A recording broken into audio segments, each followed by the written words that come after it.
Hi, good day everybody. Hi. Today in Cooking Uncovered we are baking an apple pie for a Grey Cup party this afternoon. Doug and Martha have invited us over with some other friends, and Doug's absolute favorite pie is my apple pies. And these apple pies I developed when I was in the business in Miriam's Ice Cream and Scones, and they were a hot seller and Doug absolutely loves them. So for dessert today, after Martha makes a fabulous meal of her football chili, which is to die for, we're going to have hot apple pie a la mode, of course. And so I want to show you some tips and give you a little bit of run through of how I make my apple pie, and it's so simple. So while I am going to show you how to peel an apple, I just want to show you how to core quickly an apple, because that's what Carl's going to do. He's going to be coring the apple. You take your apple and you just simply hold on to the core and you just cut away all the flesh from the apple. And then you end up with the core. Discard the core, and then you just chop your apples up into the desired sizes that you want. And that's what Carl's going to be doing right now. Is that okay? Can you do that for me? Sure. Great. So now to peel an apple. When I was younger, my mom would always challenge us to peel an apple a proper way. And she would tell us that if the person who had the longest strand of peel, not broken, won the competition. So you start out at the top and you just run, whoops, look what I just did. I can't believe I just did that. You lost. I lost. I've already lost. Pass me another apple, Carl. I'm supposed to be demonstrating, not... Thanks. Okay, try it again. It doesn't help when the stem is still there. So at the top, you peel around and you press down and you try to keep a constant pressure because you want your peel as long as possible. And then the person with the longest peel was the winner. And my mom is a fabulous pastry and pie maker, so she was doing this all the time. And of course, I have 8 brothers and sisters. I'm one of 9. And when she started making pies, we were around, so we got all the tastings from the apple cores. So that is quite a long one. Perhaps I would win that one if I had all my brothers and sisters here. So that's the apple core, and that's how you peel an apple. It's very simple. So Carl's going to chop those up while I talk about pastry.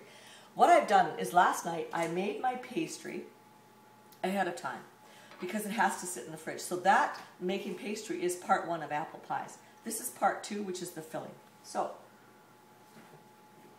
I have my pastry over here in the fridge ready to go. Carl has all the chopped apples over here, and he's chopping a little bit more. So I wrapped my pastry in parchment paper and then in a plastic bag to keep it, to make sure that it stays moist. You don't want your pastry drying out because it just cracks and breaks. So the trick about pastry, if you want a round pie shell, there's my pastry pie shell. Then you start your rolling out with a round shape. It just makes sense. So you flour the top, and you need a rolling pin. And I've lost my rolling pin. There it is. And don't forget, wash your hands before you start this, because this is definitely a hands-on experience. We've washed our hands about 5 times already. So with your rolling pin, make sure that your rolling pin is also floured. You just start rolling out in a circle. The trick is to make sure that you turn your pastry back onto the flour all the time. Keep rolling out, pick it up, put it back on the flour, bring the flour back underneath the center, because you'll find that in actual fact it's underneath the center of the pastry round that gets stuck, and now you're jamming your pastry into the board, and it's so annoying because then it breaks and it's not nice.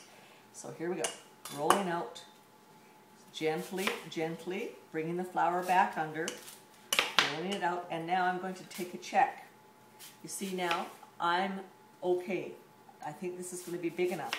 So at this point, I fold my pastry over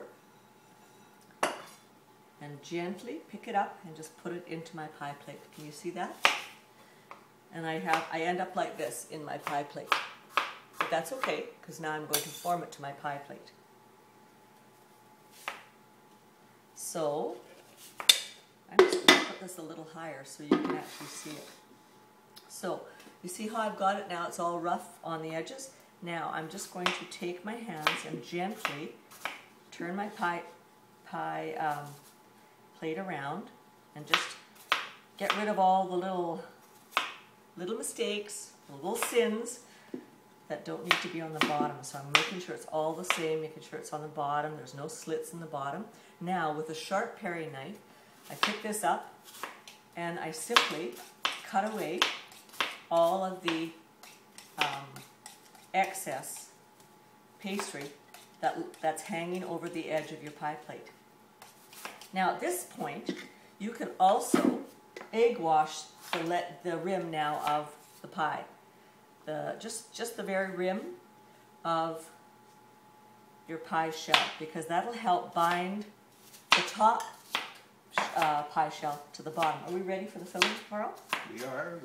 Ready? Okay, so to this we're going to add, Carl, if you could add 2 tablespoons of cinnamon.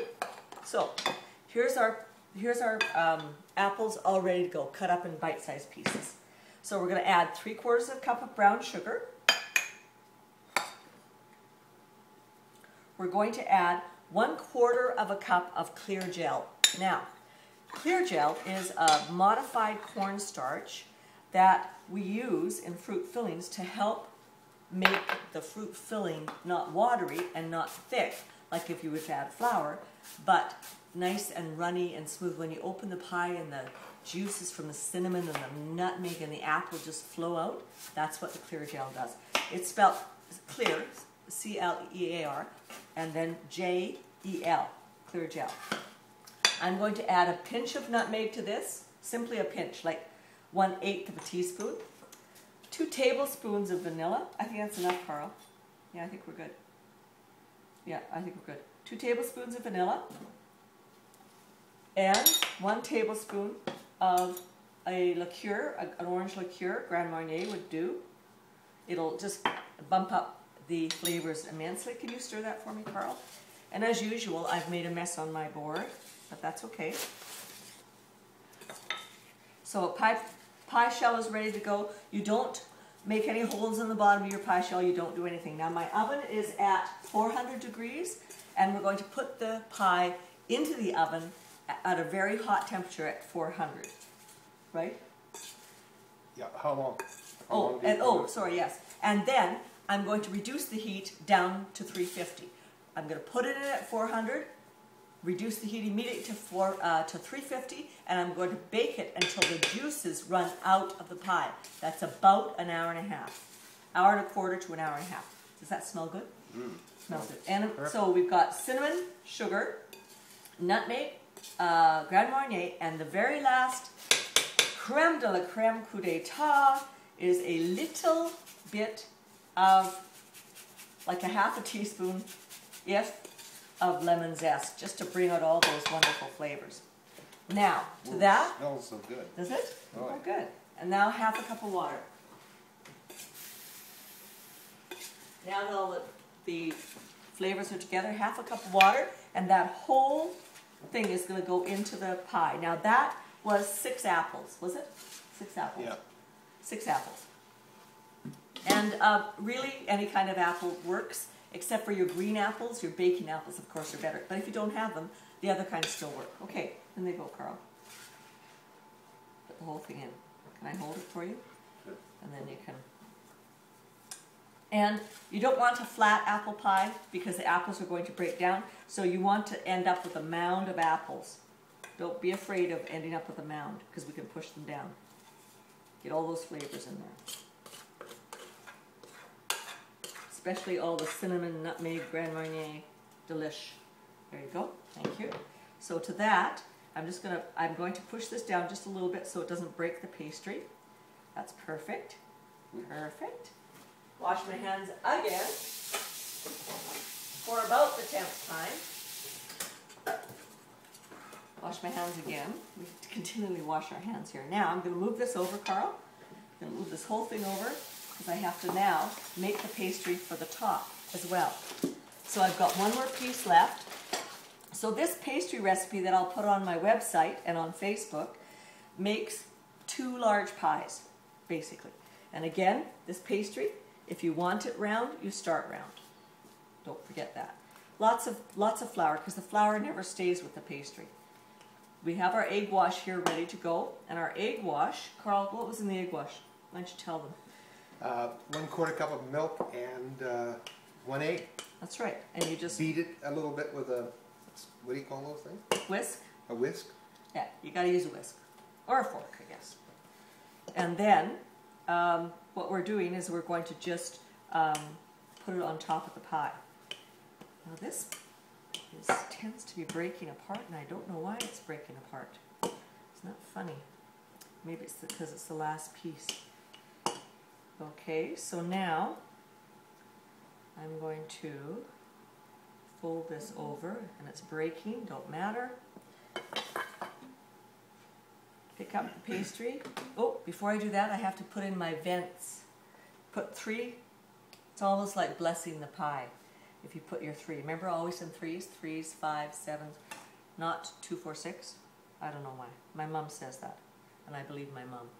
So over it goes. Now, if your pastry like starts to fall apart at this point, don't worry about it. We're going to fix it because it's very forgiving. Pastry is very, very forgiving. So we're just going to keep going, even though you see it's ripping. Doesn't matter. Turn it around. Fix it up.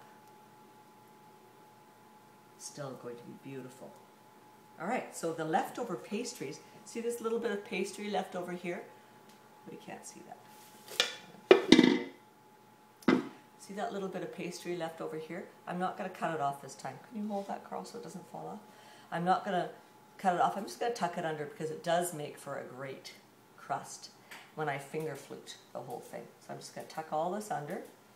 And I see, oh, there it is. I'm missing a piece, and there it is sitting on the counter. So it's all tucked under. That's good. So now I'm going to finger flute. And the way you do that, with Carl holding this thing, is you take the peace sign, put it down on your pie, and pull back. And rotate. Peace sign, right? Peace sign, put it down, pull back. Peace sign. I've given a couple of gift certificates away as wedding gifts for these young couples. And one of the couples, actually Martha and Doug's son, and Tyler, and his new wife, Mirella, they want to learn how to make pies. So it's going to be fun when they come over to the house and we can teach them how to make pies. Because they really like our pies too. So that's why we're doing 2 big pies, not just 1, because I'm sure there's going to be other hungry people that are waiting for pie after Martha's lovely dinner. After BC wins the Grey Cup. Is that jinxing it? I think it'll be okay to say that. We live in BC. We can't vote for the other team, whoever it is. Okay, so now we pull it down. Oh, one more. Carl. Carl, finger flute. Okay, take that away. Okay, so now You gotta wash with that, now we've got to egg wash it. Carl's going to egg wash it while I wash my hands.